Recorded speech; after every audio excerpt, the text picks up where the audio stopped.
Machi 24 ilikuwa ni siku ya kihistoria kwa watu wa Mtipa na maeneo mengine ya Singida. Historia hiyo si nyingine, ilikuwa ni uzinduzi wa uwanja mpya, uwanja ambao unabeba matumaini makubwa kwa watu wa Singida na kanda hii kwa ujumla. Alikuwepo, tulimshuhudia naibu waziri Mwana FA akiwa sehemu ya uzinduzi wa uwanja wa Airtel. Leo kwa namna nyingine wa kipekee kabisa, mtazamaji wa Mwananchi Digital, tumpata fursa ya kuwa na mtendaji mkuu wa timu hii ya Singida Black Stars, Jonathan Kasano. Tutazungumza naye mawili matatu kuhusiana na klabu hii ambayo imekuwa kizungumzwa mno kutokana na mwenendo wao, quality ya wachezaji ambao wako nao. Mimi naitwa Elia Solomon. Karibu sana. Vipi sio? Salama. Poleni. Shukrani. Ningependa kupata experience yako heka siku 2-3 kabla uzinduzi, ilikuwaje? Kwa kweli ukiwa na jambo lako watu wanasema hakuna shughuli ndogo. Ukiwa na shughuli umealika watu, nataka iwe kwenye viwango fulani. Na sisi jana ilikuwa ni shughuli ya uzinduzi wa uwanja wetu hapa Mtipa wa Airtel Stadium. Kwa hiyo ilikuwa ni heka. Kwa kipindi cha takriban wiki 1.5 wiki 2 tumekuwa hapa, watendaji, bodi na wabia wetu wakuu kwa maana ya Airtel na NBC, Azam, PMBet. Tumekuwa hapa kwa ajili ya maandalizi. Kwa hiyo imekuwa ni siku za heka za takriban wiki 1.5 mfululizo za kuandaa tukio la jana. Kwa hiyo ilikuwa ni shughuli ya kidogo heka.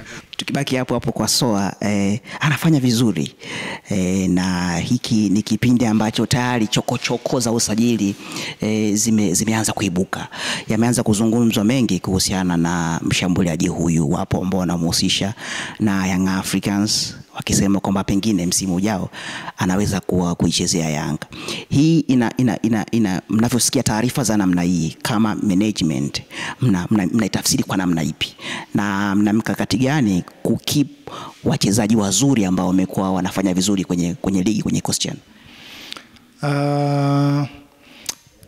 Ni kweli kwanza ni kuhakikishie kwamba tumepokea ofa kadhaa. Tushapokea na ofa za watu zipo kuhusiana na huyo mchezaji na mtaji Soa, na sisi bado tuna malengo naye, tuna mkataba naye. Kwa hiyo lakini kwenye industry tuliopo ya football, uwezi ukasema mchezaji wewe unafanya effort zako kama tulivyofanya effort za kumpata, na walikuwa wanamtaka na sisi tukamchukua. Kwa hiyo inawezekana zile effort, lakini sisi tuna standard moja, ni mchezaji wetu na tunamhitaji. Lakini ndio industry tuliopo. Kama itatokea timu iko serious, itakuwa ngumu kwao, lakini sababu tukiwatajia dau wanakimbia tatizo. Sasa kama ukimtajia dau wanakimbia. Azam walitaja bwana tunataka bilioni kadhaa kwa Faisal. Sasa kwa nini Singida mshinde kutaja kiwango? Tajia hawajarudi. Tumekimbia.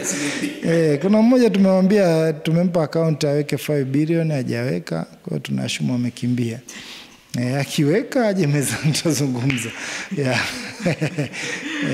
Kama aza weke ndo sell on price aweke. Lakini tumemjibu. Kuna mmoja tulishamjibu. Barua kabisa. Alileta maombi ya barua, amejibiwa kwa barua kama anayo na account amepewa aweke. Lakini muda bado upo wa kuweka.